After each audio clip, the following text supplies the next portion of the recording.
Sound check, check, 1, 2. This is the 217 Recovery Podcast with Corey Winfield. And he knows as soon as he gives it to her, he's gonna give her his heart to her too. And we'll have kids and get married. That's too far. Holy shit. Welcome to the 217 Recovery Podcast, 26th of April, 2020.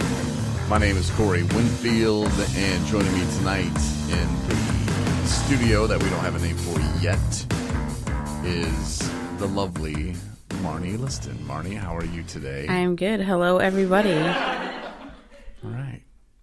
Good. You've been working like crazy, and for people in early recovery, that is a very, very dangerous thing. You think so? Yeah, I do think so. I've been myself. Now I'm doing the opposite. I'm just taking it real easy. Right? real easy.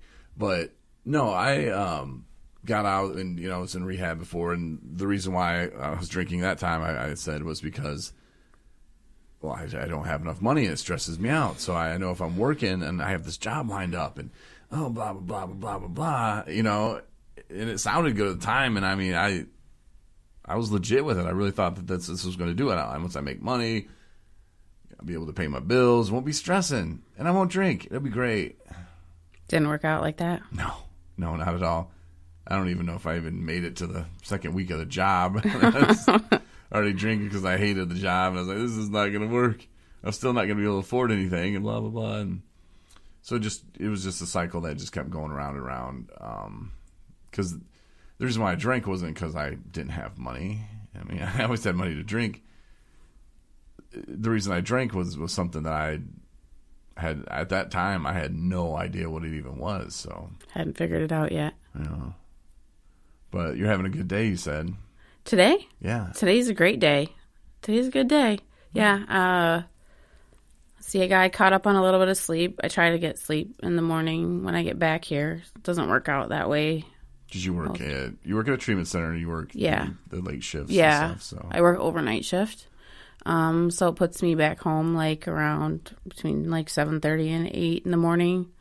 And it's kind of hard. I mean, even when I worked a normal like day job, to wind down after, you're done working a shift, doesn't matter if it's overnight or not. It's always been hard for me to like really just go straight to relaxing. I come back and there's something to finish up or something to do, or you know what I mean? And so after I need to I've had to learn too, and I'm still working on kind of training myself to make sure that I am getting the sleep that I need and, self-care stuff, making sure and staying on top of just like, the house and the normal day-to-day stuff. And then, keeping in touch with family, trying to do Zoom meetings.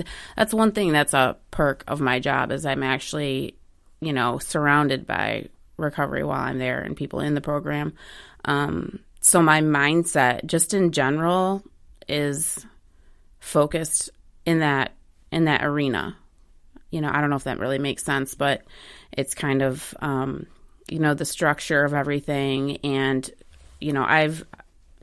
I've actually gone through that program that I work for now, years ago. So, it's kind of like, it feels like, I'm involved in it just as much as the girls there, just in a different arena, I guess. And you're probably aware, but I also work at a treatment center. Yes, you do. You do. I try not to work as much as you do, but it's interesting that you said, though, the whole winding down thing and how, in the past you'd have to, wind down. And when you said that, it reminded me of that's a reason I used to use to drink is I'd have a great show. I'd have a bad show. It didn't matter what kind of show I had. I would have that kind of show, and then I would go home and my mind's still going 90 miles an hour, and I could have done this and should have done this tomorrow. I'm going to do this, and I can't wait to call this guy and do this. And it was always going, and that was one way for me to stop and forget everything. Just fade away. Not a healthy way by drinking over a fifth a night. Not really a healthy way to do it. Not so much. But now the career path that we're down and the jobs that we have, like you said, we're surrounded by it. And I love talking about recovery. I'm proud that I'm in recovery. And people seem and tend to seek me out, and they'll come up and say, hey, and I just listen. And they'll tell me some stuff that's going on in their life. And I'm like, yeah, it so reminds me of back in the day. But now when I leave work, I don't have that wind down like I used to. Mm-hmm. And I don't know if it's because we're in that environment anyway. And it might be different for you, but I think it is different for you. But because you like to come home and still like talk and stuff. And you're like, which is cool. And I'll listen, and that's fine. But for me, I think I get it all out there. And I feel spent sometimes. Mm-hmm. By the time I get home from working my 5-hour shift or whatever usually it is, but it's like, my brain's tired already. Yeah. Well, mine can be too. I think that I take advantage of the fact that I have a wonderful boyfriend to process, my day with and stuff, and that helps me, kind of, just to kind of go through, not details or anything, but just, how my day went, how our night, whatever. It's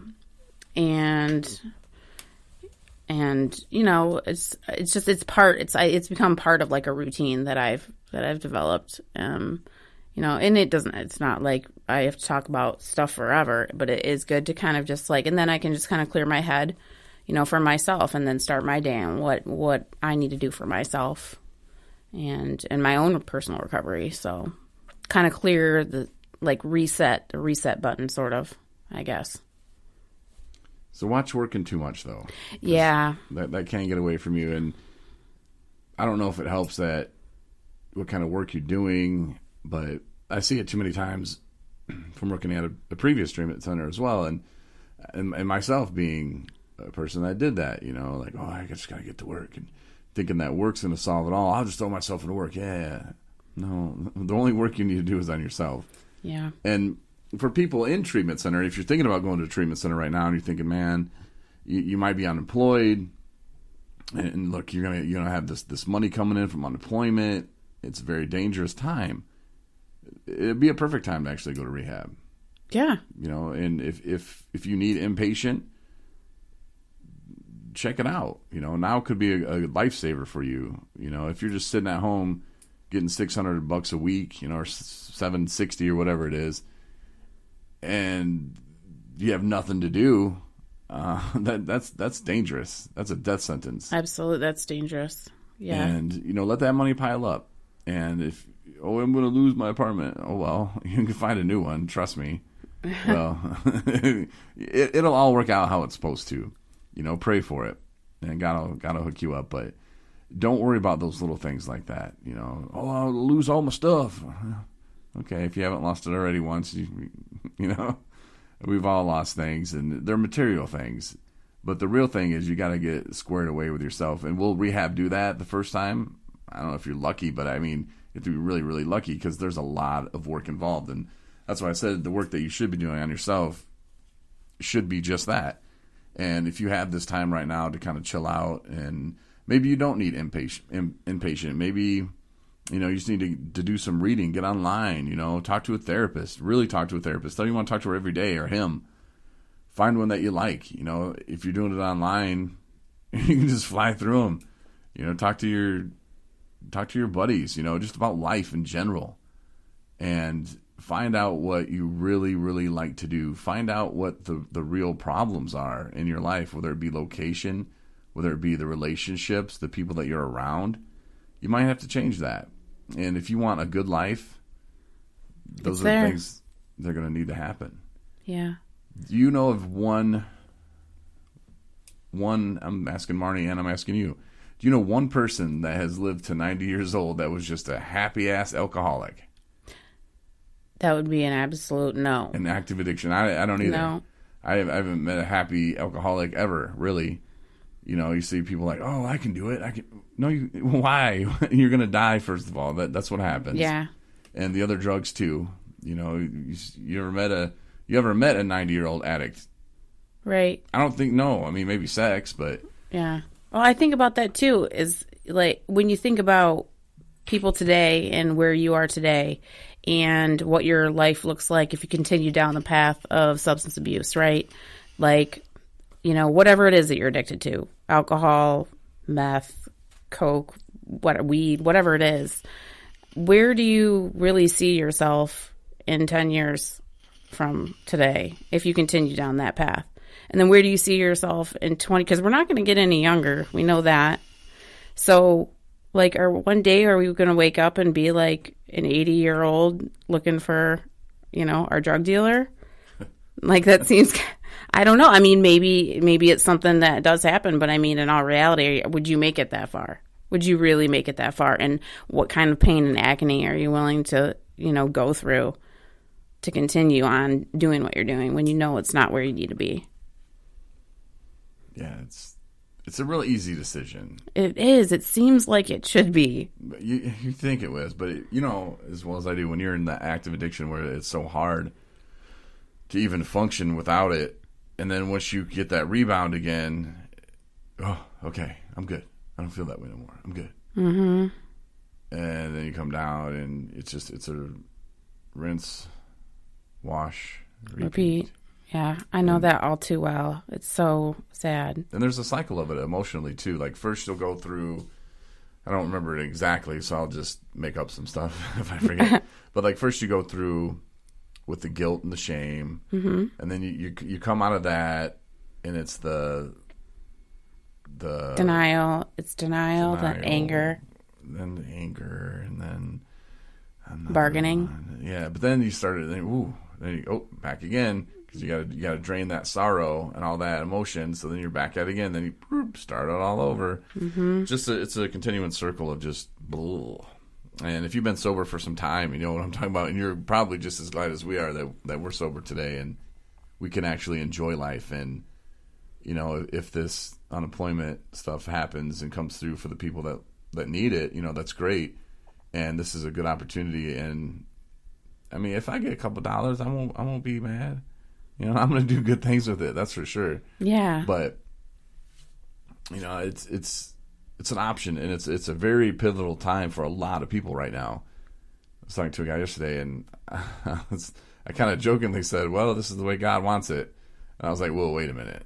Wait, this could be the way the devil wants it." Mm-hmm. You know, you never know. I mean, it's double-edged sword, and like I talked about last night on the podcast, something good could be something bad, but it's up to that person. You know, to make that choice of, do you want to do something good or do you want to do something bad? Yeah. And it is interesting that, I mean, and I don't see any way that they could actually do this, but to harness, or I mean, any way they can control where this money, how that money is being spent by each individual person. I mean, the whole thing is, I mean, it could just be, and not even talking about people with substance abuse issues. I'm talking about people that just aren't smart with money in general. I mean, that can come in, and yeah, they didn't. So they get to extend the rent so you don't get evicted. And then let's say that money comes in, but you're still taking an advantage. So now you have it in your pocket. Is that money going to be turned around and flipped and paid to where it's supposed to go? That's a good question. I hope so. I hope so. But I mean, in general, it's like, how many people are going to, you know, I don't know. I guess we'll see. I guess we'll find out. But yeah, I don't know. I'm going to buy a new car. Just kidding. It's not, yeah. Just kidding, sort of. I have to go through Facebook or something, Marketplace. I'm just kidding, though, maybe. But you mentioned something earlier about we're not getting any younger. Mm-hmm. And this is a great topic. I'm glad you brought it up today because I've been thinking a lot about this. I was actually thinking about it earlier in the shower. I was thinking about my friend Rob when I was out in the shower. No, I was thinking about it because I don't know, it was time travel or something was going through my brain. And Rob would love to debate me on such situations. On time travel? Well, no. We had this one thing, and he couldn't wrap it around his brain because he was absolutely wrong, I think was why he couldn't wrap it around his brain. But the